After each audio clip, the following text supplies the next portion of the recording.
Constructing your life is about much more than just building a bank account. Each week, join real estate entrepreneur and mindset coach Austin Linney as he interviews guests who are constructing their dream lives and impacting the world around them on a daily basis. If you're an entrepreneur or wanting to start a business, or you just want to hear motivating stories of how others have overcome the odds, you are in the right place. And now for your host, Austin Linney. Guys, welcome back to Construct Your Life. This is Austin Linney here. We have the honor of having Mr. Soto in the house. How are you doing, sir? I'm great, man. Thank you. Who do you have with us? This is my wife, Sairi. Sairi. And so she's really the boss. We should just get started. Yeah. Guys, go ahead. I tell everybody on it. She's the one that writes the check, so, you know. Yeah. Exactly. Guys, before we get started, I just want to thank Mr. Adam Carswell from Dream Chasers for sponsoring this podcast. So make sure you check that out. But what I like to do with my guests is I like for them to tell a story and go from there. So I'll let you get started and you go where you want to. You want me to get started? We met, 8 years ago now? No, met a while before that. Yeah, we met a while before that. Started dating about 8 years ago. We've been married for a year and a half now. And in the business, as far as construction, we've been doing it for a little over 3.5 years now. Mm-hmm. So that's kind of what, where our story started. But as far as me, we met and I was working at a Cricket store. I don't know if you're familiar with Cricket. It's a cell phone store, but on the lower end, nothing to do with Verizon or AT&T or anything like that. And whenever we met, I wasn't going to college. I had dropped out.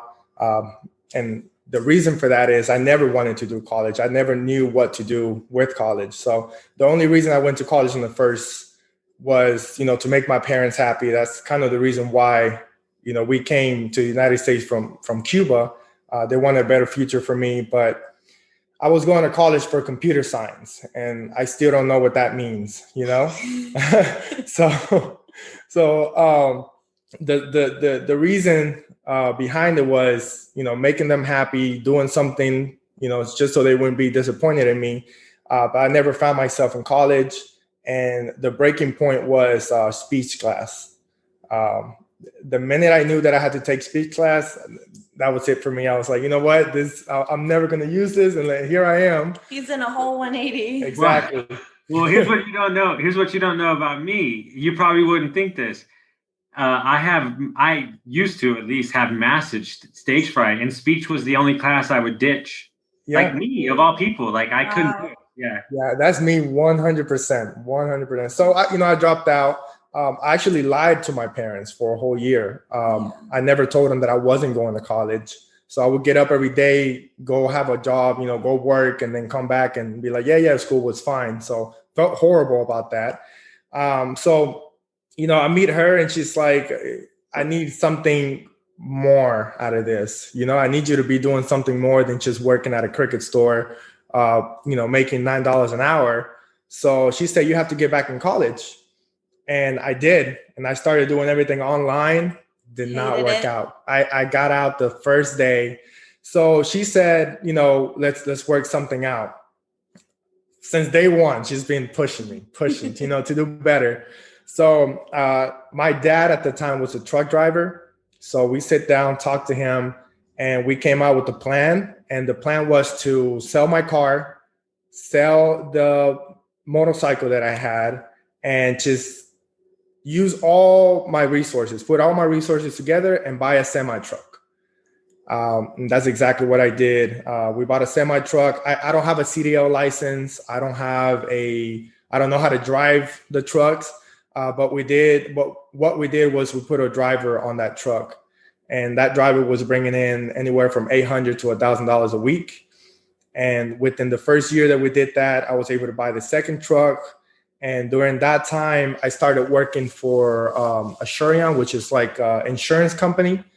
And I was a, how do you call that? tech coach. A tech basically, coach. yeah. So, you would call me and I would help you with, Fix your phone or do whatever it correct. is. Yeah. Correct. And during this time, she was actually in school to be a nurse.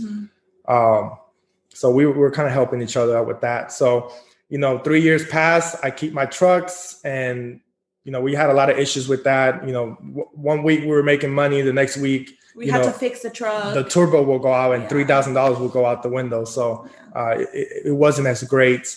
There's a lot of factors that went into it. The company that we would work for, the driver would get sick or not want to work, the truck would break, the weather, a lot of things went into that business.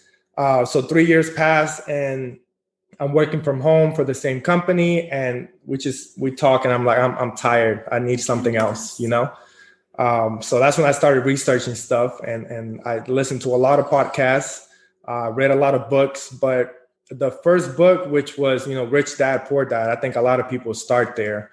That alone just flipped. Triggered. Yeah, that flipped the switch in my head. And I started looking at everything completely different. I bought it in Spanish for my dad. My dad listened to it. He sold his $400,000+ home. Yeah, He did. He did. I promise you, our mentality completely switched. He had a new truck with a brand new house by the lake. And after he read that book, he said, we're doing things wrong. So he sold the house. Went to live into an apartment. Yes. We went to live in our own apartment. Yes. We got engaged during that time. We moved out. They said, you know what? My son is not in the house anymore. I'm an only child, by the way. My son is not in the house anymore. We don't need this big house. Plus, we're making all the wrong decisions. They sold the house and went into an apartment. And at that point, that's where our construction journey started. With that book, It's interesting as you look, because I spent 20 years in the restaurant business, and a lot of my friends, Diego, Christian, somehow I seem to be the token white guy with a lot of Hispanic dudes, South American. Maybe it's because I want to move down there. I'm just trying to get used to the lingo. Yeah, right. But what was interesting to me, I have an African American friend who's an investor out in Memphis, and we got to talking, and she said, Austin, you just don't understand that these thoughts and these options, like even the thought of the option, Rich Dad, Poor Dad, is not even taught in those communities.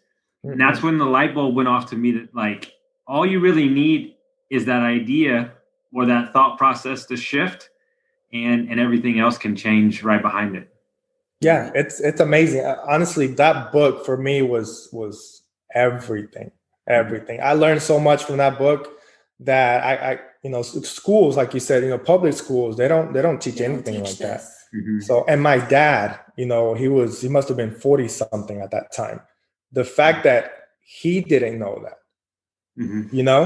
the fact that at that late in age, it was still able to affect them in a positive way. So I love it. And so how'd you get started in construction?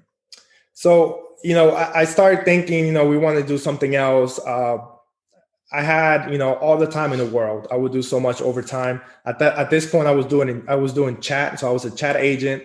I started out, before I even read the book, I'm comfortable at home. I can work and watch Netflix, 2 months passed by. I had seen everything that was in Netflix. I was already bored, and I was thinking, this is not life. I need to do something else. So that's when I started doing the research, started reading the book, started doing stocks, everything that you could do from online, I started doing. And then I ran into real estate. And at that point, I didn't know anybody that was doing real estate. Again, spoke to my dad, and he said, I have a couple of friends that have construction, companies. But we went to see this guy. He was a painter, and he introduced us to the guy that eventually became my mentor. He said, you know what, if you guys really want to do something big, I have someone that's selling lots, like pieces of land, and we can meet with them. And that was on a Sunday. We met with him the next day on a Monday, and we made a deal with him. My dad pretty much said, here's my son. He's full of life. He wants to learn the business. He wants to, do everything else. It'd be great if you teach him how to do drywall or paint or something like that, And the guy looked at me and he said, how old are you? What are your goals? And we started talking. He was like, no, you don't need to become a drywall or a paint person. You need to learn how to build homes. Mm-hmm. And to me, that was terrifying. I build a house. I don't even know how to do anything, related to building a house. So he took me under his wing. And we started from the bottom. At that time, I was still working at my old job, and then I would go there after work and do whatever I could. But eventually what we did was we got into such a great relationship that he said, you need to start investing in here, and I'll sell you a lot. And that's what we did. My dad got a equity loan out of one of his houses, one of the rentals that he had. And he bought a piece of land and he built himself a house. Me, on the other hand, I took out my 401k. I sold one out of my 2 trucks. And with that money, I was able to come up with $40,000. We bought our first lot. And then we went in together and we got a construction loan. Yeah. And we were able to build the first house. It wasn't easy. It was hard. People don't take new builders with open arms. They hate it. They were like, we got so many no's, and he would call and say, babe, this is not going to happen. Nobody's accepting me. They will not give me a loan. I need somebody to go in there with me, and kind of explain the situation. And I was like, no, look. And I was helping him out. I was like, Walt Disney didn't get started. She would send me messages. I would just send him little quotes. And I'm like, it's not going to be easy, but we'll get it. So then one day we met up with, I think the loan officer that his mentor was using. And we both went together for the first time. He had been going by himself. And we sat down and we start kind of connecting. And he's like, okay, well, you know him. I like your story. I'll give you a chance. Mm-hmm. So we have a picture of us holding up our first loan because we ended up getting it.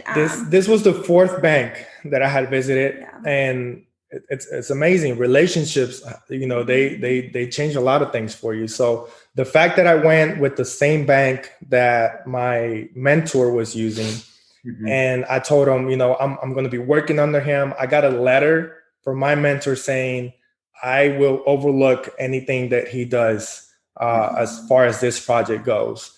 So I presented to him that letter. I told him that I was working with him. I took my wife. He saw that we were both in this together. Not wife at the time. I think I was just a girlfriend, and we told him that story. He's like, when are y'all going to get married? Yes. And yeah. So I took her. He saw that we were looking to work together. And, he looked at the bank statements, everything, and he thought about it. And he said, yes, I'll give you the chance. And today we just got off the phone with him. We're married now, and he went through all that process with us. And he's still helping us on everything that we do. So. And how old were you at the time? 24. 24, yeah. 24. Almost 25. Yeah, almost 25. So, yay, we got the loan. Yay, we're doing this. And then it's a holy crap. Yes. Yeah. It was a big transition because at this point, he was all in. No going back. I mean, he was getting up at 5 a.m, going to the construction site at 6, and would not get home till 10 p.m. I was let go of my job, by the way. I was let go of my job 100% because whenever we started this construction, I was still working, but I would call out so many times because I wanted to be there. Today we're pouring concrete on foundation. There is no way that I wasn't going to be there to see it and to learn everything that I could, So I would just say, hey, I can't make it in today. I have to do such thing. And eventually I just forgot about my day job, did that 100%. And I was let go. My head was completely into construction that I completely forgot to do the right thing and put in my 2 weeks and do all that. This was for the call center? Yes. Okay. Yes. So how long did that first build take? Okay, so it took 3 months to build. And here's how everything worked. I gave him 33% of all profits. Okay. In return, I would use his equipments. I would use his subcontractors, his license to build. He would continue to sell me lots in his subdivision, and he would walk me step by step through everything because I went from a call center to building a house. I didn't know anything. So he would walk me step by step on how to do that stuff. So that's kind of why I had to be there as well. I made a lot of mistakes with his first build. He had 4 floor plans or 5, and he said, pick one out of these. And I picked the biggest one, and then he said, you know what, I'll let you in charge of the finishes. I picked granite countertops. I picked wooden steps for the stairs. I picked brick. He upgraded the whole house. Crown molding. I ended up spending $12,000 over what he spends. So, and this guy did this on purpose. Yes, he did. Yes. Yeah. He did this on purpose. So by the time we were done building the house, he had built the same house, like 4 lots down. We sold it for the same amount of money. I made $12,000 less just because of all the finishes. So at the end, he showed me his numbers, my numbers, and he said, they're going to sell regardless. Yeah. These houses are going to sell regardless. This area doesn't call for granite countertops. This area doesn't call for, all the upgrades that you did. Just keep it simple. Build the same thing that your neighbors have next door, and you'll be able to make your profit that way. So I didn't try to change his style of building. I adapted to everything that he was doing. I adapted to what was working for him, and I listened and did everything he said because I was learning from him. A lot of people that were before me, they would go in there and say, "Oh, I disagree with what you're doing. I'm going to make my own style. You are building the, older traditional style home. I want something more modern because that's what's going to sell today." So I didn't do that. I adapted to his ways. And eventually, we parted ways, 2.5 years later. And now I'm doing my own thing. But while I was with them, I never went against them. Does that make sense? 100%. What did you make off the first house? I'm curious. Do you remember? Yeah. I think like $38,000. So you put 40 in, and then you came out almost same. So almost 50%. Yeah. And then then when you sell the house, then you obviously get the $40,000 back. Of course. Of the lot. And then so you took those and just rolled it into the next one?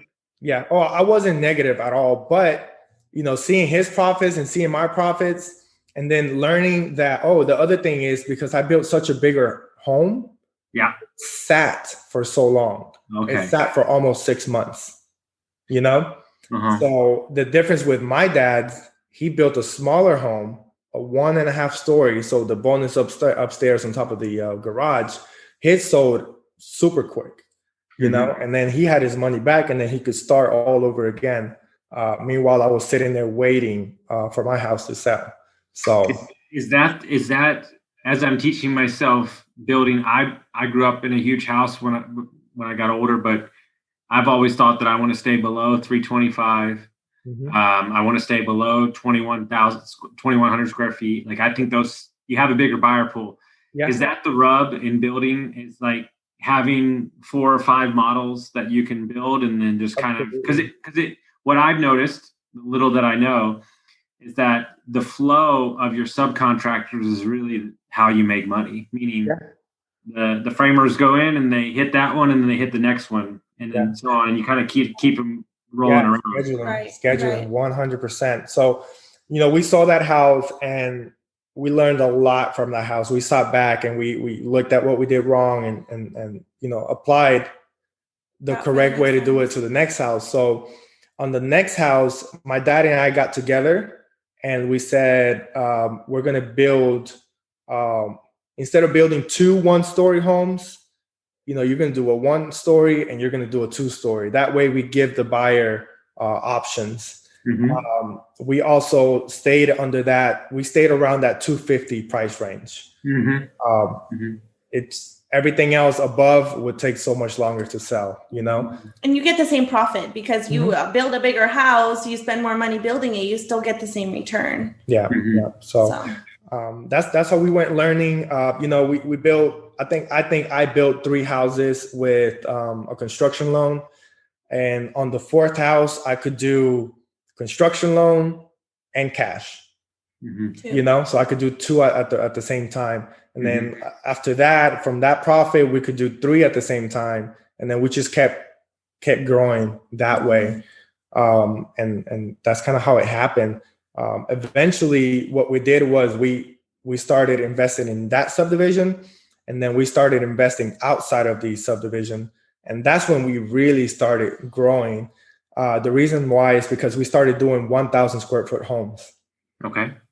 Literally, there are 1,050 square foot homes, 3 bedroom, 2 bath, and we were selling for $150,000 and building for around $70,000. So there was a lot of profit in those tiny houses, and we could build 3 or 4 just because we weren't putting in as much money. And the lots were cheaper because they would be off-market lots that they would buy, and so it wouldn't be directly with the mentor. It would be like with the people that had liens on them or that just needed to just sell the lot. So they would buy a little tiny house that was worth nothing, tear that off for $15,000. They would get the lot and build the house for $70,000. So then they would also keep the profit that they couldn't from the subdivisions. And I curious a question, and you talk to enough builders. I used to lend money to development and builders here in Texas.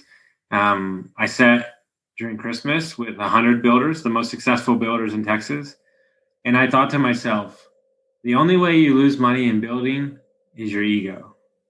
Like if you build the right product you don't get ahead of your skis, you don't get ahead of too many projects. You should, unless you just don't have any idea what you're doing, you should make a profit. I mean, something like it matters, right? I mean, the inventory, people want it. I love this 1,000 square foot deal. I think this is amazing. Yeah.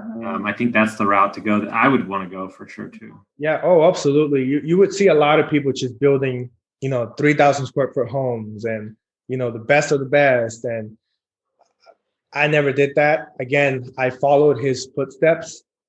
We would go into the worst subdivision, not subdivision, like neighborhoods, trailer parks everywhere. And we would go in, talk to the owner, and she literally sold every single lot for $7,500. And you would just buy the whole street, tear everything down. They had sewer, they had power, they had water. So it was just a matter of preparing the lots because he did only do slab foundation. So he said he would save so much money doing that. And later on, I learned that, yes, if you have the equipment, then you can easily prep every single lot and do slab foundation and save yourself a lot of money that way. So that's what we did. I helped him through all that. With him, I learned how to talk to the inspectors, how to talk to city planning at City Hall. I learned how to operate every single machine that there is. I learned how to, install the water lines. He's very different from what I'm trying to do now. This guy will wake up at 5:30 a.m., work his entire day, get home at 9 p.m. He is there all day. Yes, yeah. He's there operating the machines. He's there on the site 24/7. Sure. And his day today, he's like, I'm retiring at 45. He's still got 2 more years to retire, and he's still doing the same thing. No matter how much money he has or how much he's making. I'm trying to do things a little bit different. I want to leverage other people. I want to be able to hire somebody to do that and keep doing other businesses or work up front where I'm getting deals and then have somebody behind me making it happen. I don't know if that makes sense. No, you're trying to be a lifestyle investor, baby. Yes. That's the way I roll. I learned my lesson. I think I use an analogy. I think a lot of people in business walk out on a tree limb, and they get to the end of the tree limb and they go, why the hell am I on this tree limb? I don't want to be here anymore. Yeah. And so I set up my businesses. How can I leave this business in like 2 years? Because I'm like you, I just want to travel, right? And so is that kind of the genesis by you going off on your own, was kind of creating that leverage? So us being off on our own, we had talked about it for a long time before we actually parted ways with the partnership. We talked about it so many times because I was like, you're giving him 33%. You already know everything. You're so funny because I'm like that, literally. So I think we talked about it for about a year. And we just could not find the way to tell him that. Yeah. We needed to like, because he's like, honey, he did so much for me. Like, I could never do that to him. You know, like if he needs me here, then I'll be here. But I said, he needs you to take over his company so he could retire. You know, you don't want to be there and still work for somebody. Like, you do not want to do that. So that's exactly what he wanted me to do. And we had talked about it plenty of time. He told me, I will front all the money. I will buy the land and you can come in and make all that happen and we'll work something out. Something that I forgot to mention, whenever we started this mentorship with him, I worked with him for free, completely, 100% free. No pay, absolutely. Like she said, I would get home, you know, we live in Lebanon. This was in Springfield, which is like 45 minutes away, almost an hour. So during the summer, it's 8:30 p.m. and it's tell the story about the bobcats on the job site. You said that in Clubhouse the other day. I thought it was the coolest thing ever. What do you mean? What was that? When you knew where the bobcat needed to be on Monday. Yes. Tell that story. I thought I told it to like 6 people. Yeah, that's a true story. So, you know, I would do whatever it took to be in good terms with him. If I was in the truck with them, you know, passenger seat, and I heard him, you know, making calls, scheduling different things. And if I heard him say, you know, on Monday, we're going to be on this property and we're going to start doing this type of grading or whatever it was, then I knew in my head that the equipment was, you know, 10 minutes away from there. And that if the employees would come in on Monday morning, they would have to set up the trailer, load the equipment, move it to the other property, and that would just take too much time. So I would go in on Sunday, make the delivery, have the equipment right where it needed to be. That way everything will be ready for Monday for everybody to go in and work. And by taking that initiative and doing those things, I think I was able to get his trust, and I was able to let him know that I was serious about the business, you know? And that's how everything worked. If I heard him talking about, you know, I need to do this tomorrow or whatever, even if I couldn't do anything, I would make sure that I would write it down. And the next day at that time, I'd say, hey, Pedro, I think it's time for us to go. We got to meet with, you know, the city inspector and such and such lot. Yeah. And it got to the point where he would be like, I can't make it. Can you go over there and tell them that we need to do this, this, and this? And then I started becoming the face of the company. So at a certain point, it was 2 of us. Yeah. You know? And then all the city inspectors now knew me as Pedro's son. You know, it just became a really, really good relationship between him and I. So, but yeah, I did everything for free at the beginning. She had a hard time with that. A lot of my friends had a hard time with that. That's awful. Her mentality wasn't just there yet. She would say, I mean, where are you from? I love her. She is my favorite human ever. Nobody messing with my baby. That's what it is. Yeah. Literally. Yeah. Well, you know, at the end of the day, right? You know, I look at it from a context of this. When you're 80 or 60 years old and you've grown whatever businesses have you grown, like that, you know, it might not be great on the surface, but that one relationship changed your vehicle for business for the rest of your life. Like 100%. And that's what people didn't understand. You know, they would say, he's taking advantage of you. Even though employees, the subcontractors, they would say, wow, you're doing all this and he's not paying you one penny, because, you know, towards the end, he would go on vacation for 15 days, and I would be the one closing on the houses, walking the houses, building the houses, everything, you know? So, and I liked it personally, because at that time I was controlling everything. I was doing everything. So he would build 10, 15 houses at the same time. I would build 3, 4 houses at the same time. So in my head, the way I looked at it was, instead of getting the experience of 3 houses, I'm getting the experience of 15 houses, you know? So, and every house is different. Even though we were building the same houses, every house was different. Every house had its own issues. And then I was getting that experience. I was getting everything. So people didn't think of it like that. They would say, he's taking advantage of you. You're doing everything for free.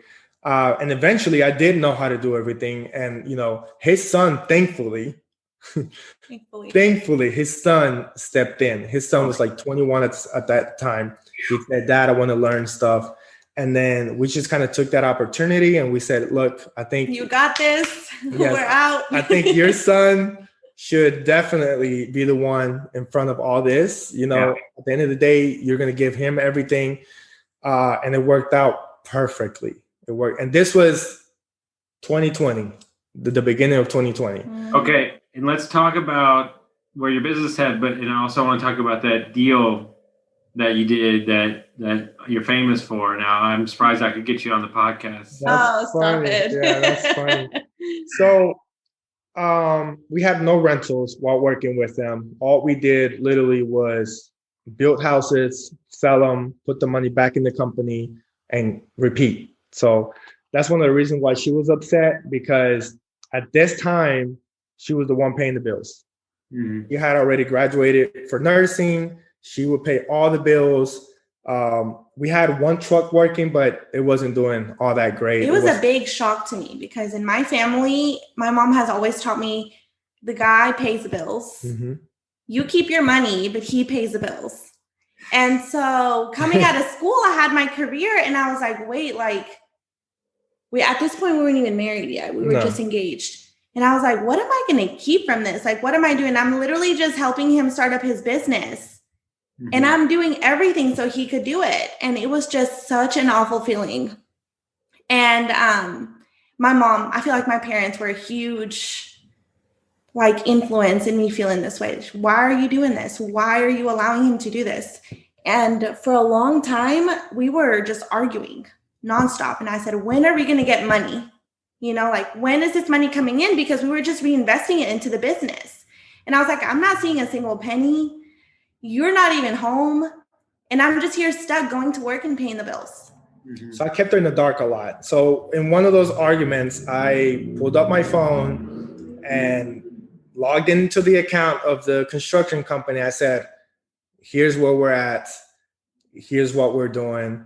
And it was a larger amount. And I did it on purpose. Right when we sold 2 houses, I was like, look, this is what we're doing, you know? And she was surprised, you know, that in 2 years we could get to that level. And then things started changing a lot. You know, she started understanding a little bit more. We started talking into buying rentals so we could, you know, add money into our personal lives as well. So, you know, 2020 happened. Yeah, COVID hit. Yes, 2020 happened. You know, we're no longer in this partnership and we're getting ready to start building. And then the pandemic hits. So as soon as the pandemic hits. How many houses did we have? We had 3 houses on the market, or 4? No, 3. We had 3 houses on the market. 2 of them fell through. 2 of the deals fell through. And we were like, oh my gosh, we cannot keep building. Like, if banks are going to be lending out to these people, we can't have these houses keep sitting, because we're going to have to start paying mortgages to these houses, or we're going to keep paying the construction loans, you know? So we're like, oh my gosh, thankfully, I think 2 houses of the 2 deals fell through 2 months. Yeah, they were just having they were already approved and everything, but it would just fall off. New guidelines would come in and they would have to, again, we applied to buy the house and stuff like that. So it took very long time. So as soon as the pandemic hit, here we are looking to start building on our own. We can't. Lumber prices tripled in price. The windows are nowhere to be found. So everything just completely changed. So we just had to adapt, we had to adapt. So what we did was we started buying some rentals. We bought one rental for $35,000. We put about $4,000 in, rented it for $900. That was my first. I was like, okay, well, we can make something happen out of this. And then we bought two more for about the same thing, about $35,000. Put a little bit more money, rented for $1,300. And we were liking what we were doing because those houses could appraise for so much more. We owned them cash and we were in, $50,000, but we could sell them for $160,000, $170,000 after everything that we had done. And it was during the pandemic. So literally we would do a lot of work ourselves. We didn't want to be stuck at home. Nobody was doing anything. So we just go and work on those houses on our own. So we saved a lot of money that way. Mm-hmm. And then the deal that you were referring to, this was actually one of the houses that we bought for $35,000, the last one. The way that I found that house was by driving for dollars. Drove by the house. I saw that it had plywood over the windows, the front yard, which is completely overgrown. So I called the city and talked to the city inspector. And, I told him, hey, David, I have this, property here that I'm looking at. The address is so-and-so. Do you have any information on it? And he said, I can't give you much, but what I can give you is the address to the owner.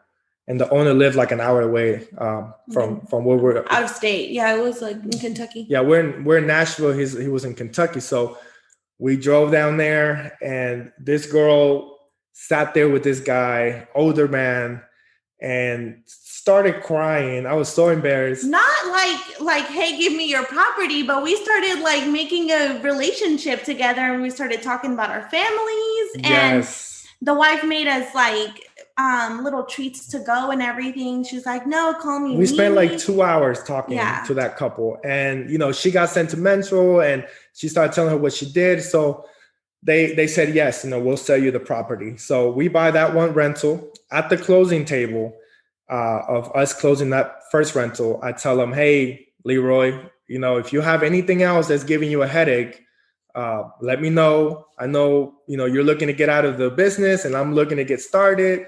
And he kind of looked at me and laughed and said, like saying, you're not ready for this, And he said, I actually do. I have 10 houses. And he started describing them. I have 10 houses. The tenants are horrible. They haven't paid in like 3 months. I haven't raised the rent in 15 years from $450. So, he's like, I've never done any work on it. We got scared right away. We went to look at the houses and we were like, we talked about it and we're like, no, we're just not going to do this. Yes. So, but, after doing the numbers and seeing that they worked out, it was just common sense. Yeah, we went back, we talked to him. At this point, he was about to have like heart surgery, and I was working at the hospital that he was going to have surgery in, and it just worked out. And he was like, I like you guys. I like what you're doing. So let's do it. So then I was like, okay. So I literally came home. We wrote up contracts and he was like, I'll sign. Like, I don't need to read it. Like, this is like we'll make it happen. Yeah. And I asked him, I was like, how much you want, for earnest money? He stands up, looks at me and just shakes my hand. Shakes the hand. Shakes my hand, Yeah. And to me, that was perfect. I was like, this guy is very old school. There's no way he'll ever break his word, So how much did you grab all 10 for? $350,000. Yeah, $300,000. They're all identical. They're all 2-bedroom, 1 bath. It's I don't have the drawing here, but picture 4 tiny houses along the side of the road. And between the 2 in the middle, there's a driveway that goes back there, and it does a cul-de-sac. And around that cul-de-sac, there's 6 more houses, and that's in 2 acres. So for $350,000, we were able to get those 10. And the average rent is around $1,000 to $1,200. There was another investor in the picture. Mm-hmm. So I think like by the time that we had already had the contract, he was like, is this going to work out? Because I think the city was giving us a hard time with the houses because it just didn't fit in with the codes that they had there. So they were giving us a hard time. We had to push back the closing one time. And he called us and he's like, hey, like, do you guys really want this? Because what's going on? There's another investor that's offering me another $50,000 on top of what you guys have. And we were like, yeah, I mean, we're still working on it. Like we still have this and that. And he was like, okay. So he let the other investor go. He was like, I gave you my word. Mm-hmm. It's amazing. I thought he was, pushing me to close the deal. But then after meeting with him again and talking to his wife, I saw that it was actually true that he was getting these calls with people offering him more money, for the property.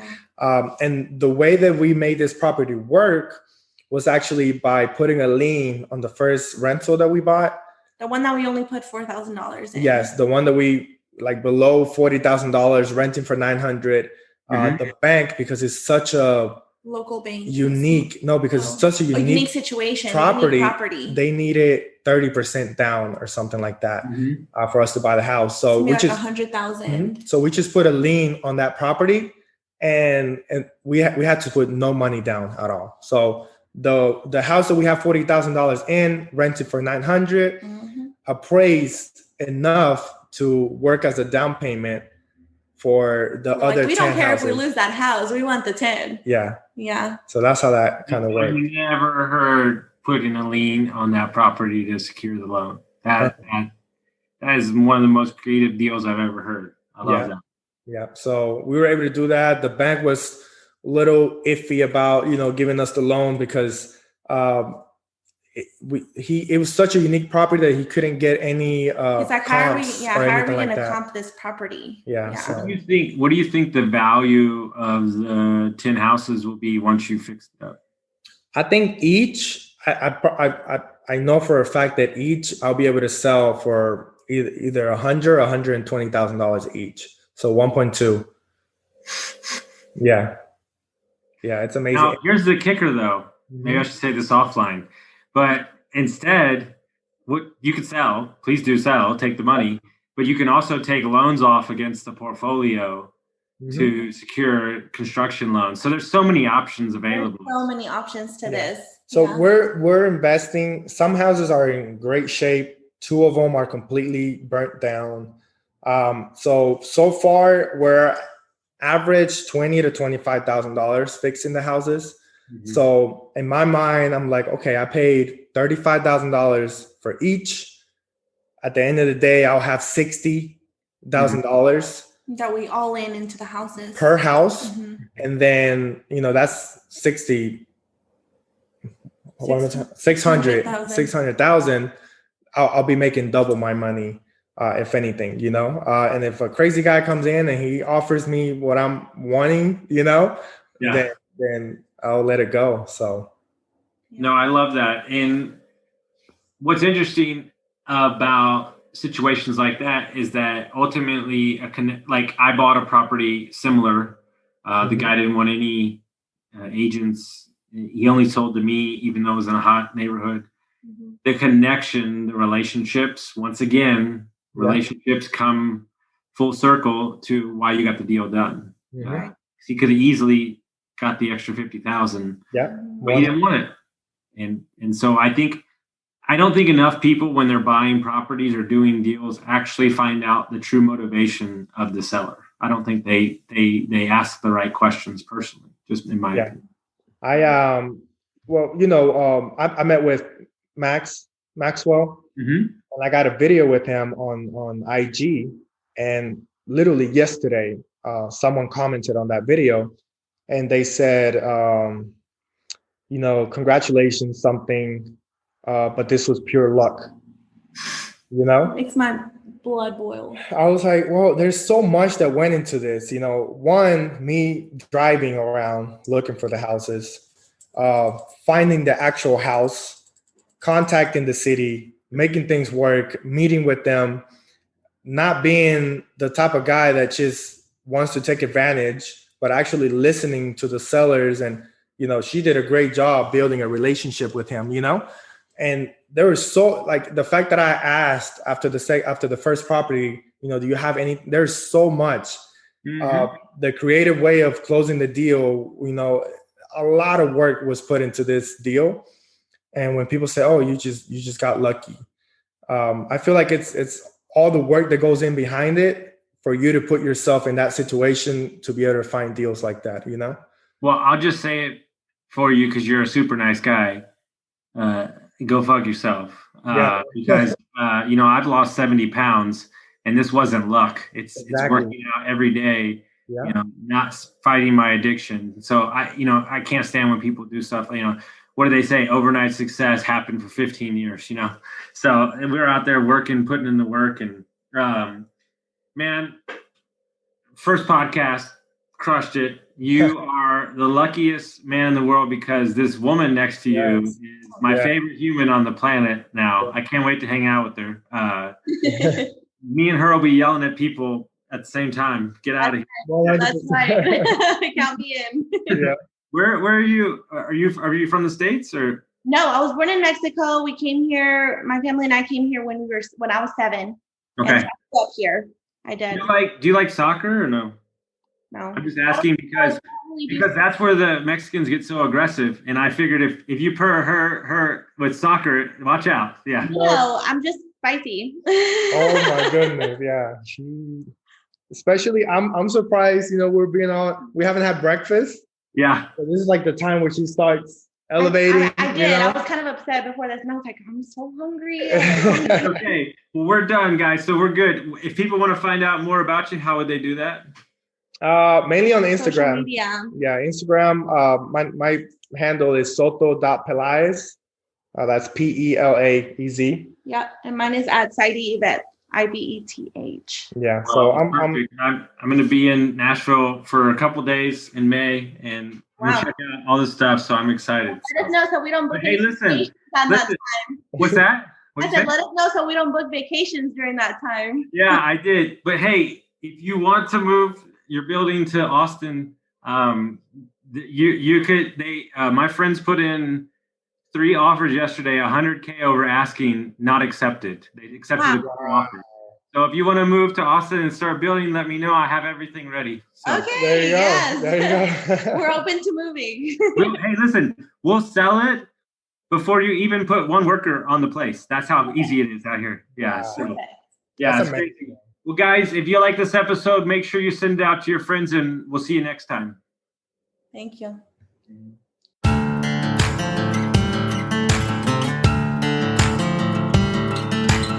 Thank you for listening to Construct Your Life with Austin Linney. If you enjoyed this episode, be sure to rate, review, subscribe, and pay it forward by sharing with a friend. Most importantly, take this opportunity to start constructing your life by taking immediate action on what you learned. For show notes, resources, and more information on one-on-one coaching with Austin, visit constructyourlifepodcast.com.